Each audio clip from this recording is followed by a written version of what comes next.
Trading में risk management को पढ़ना और सीखना क्यों ज़रूरी है, चलिए जानते हैं।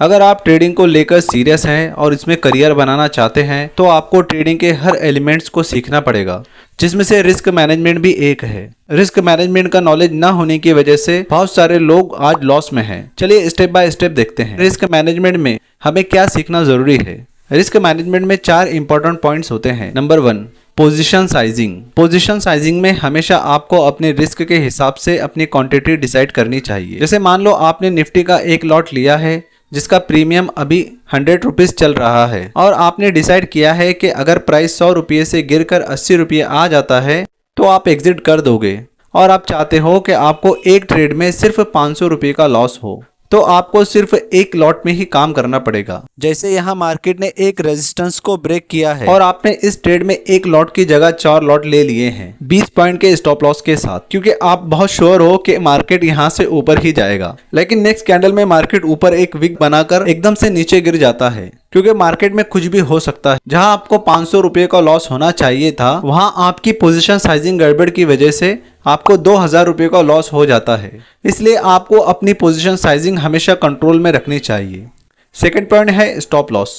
यहाँ मार्केट ने इस रेजिस्टेंस का ब्रेकआउट दिया है, इस ब्रेकआउट पे आपने एंट्री लेके इस पॉइंट पे स्टॉप लॉस लगाया, लेकिन मार्केट आपके स्टॉप लॉस को हिट करके आगे आपकी दिशा में चलने लगता है, जिससे आप सोचते हो कि अगर आपने स्टॉप लॉस नहीं लगाया होता तो अभी आप प्रॉफिट में होते, जिससे आप अगले ट्रेड में यहाँ एंट्री लेकर स्टॉप लॉस ही नहीं लगाते। लेकिन मार्केट अब आपकी अपोजिट दिशा में इतना बढ़ जाता है कि आपका कैपिटल ही वाइप आउट हो जाता है। कुछ ट्रेड्स में आपके स्टॉप लॉस हिट होंगे, लेकिन कुछ ट्रेड्स में टारगेट भी हिट होंगे। आपने सही risk to reward ratio maintain किया तो एंड ऑफ द वीक और एंड ऑफ द मंथ आप प्रॉफिट में ही रहोगे।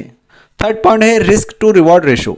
मान लो आपने एक ट्रेड लिया और उसमें आपका एसएल 20 पॉइंट का है और टारगेट भी 20 पॉइंट का है, तो आपका रिस्क टू रिवार्ड रेशो 1:1 का हुआ। इसके लिए आपको एक प्रॉफिटेबल ट्रेडर बनने के लिए मिनिमम 80% की एक्यूरेसी चाहिए।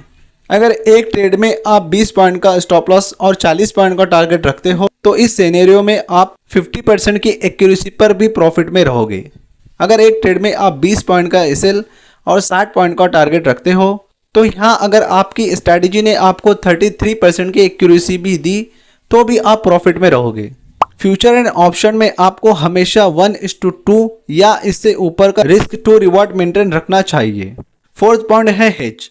आपने यहाँ रेजिस्टेंस ब्रेकआउट पे एक पोजीशन बनाई है और अभी मार्केट बंद होने का समय हो गया है, लेकिन आप पोजीशन को कल के लिए कैरी फॉरवर्ड कर लेते हो, जिसे हम BTST ट्रेड भी कहते हैं, और अगले दिन आप देखते हो market 500 points gap down open हो गया है और आपकी आधे से ज्यादा कैपिटल एक ही ट्रेड में जा चुकी है। इस केस में अगर आप अपनी पोजीशन को हेज कर लेते तो मार्केट कहीं भी खुले आपको फर्क नहीं पड़ता, क्योंकि आपको हेजिंग पोजीशन में बहुत कम लॉस होता है या होता भी नहीं। हेज पोजीशन इस टॉपिक पर हम किसी और वीडियो में डिटेल में बात करेंगे। तो दोस्तों ये रिस्क मैनेजमेंट के वो इंपॉर्टेंट पॉइंट्स है जिसका आपको पता होना बहुत ज़रूरी है। आज सभी लोग YouTube पर सिर्फ स्ट्रैटेजी की ही बात करते हैं, लेकिन अगर आपको एक सक्सेसफुल ट्रेडर बनना है तो आपके ट्रेडिंग से रिलेटेड सारे चीज़ें आपको सीखना बहुत ज़रूरी है। आशा करते हैं आपको वीडियो पसंद आया होगा। अगर वीडियो पसंद आए तो वीडियो को लाइक और चैनल को सब्सक्राइब कर लीजिए। Thank you.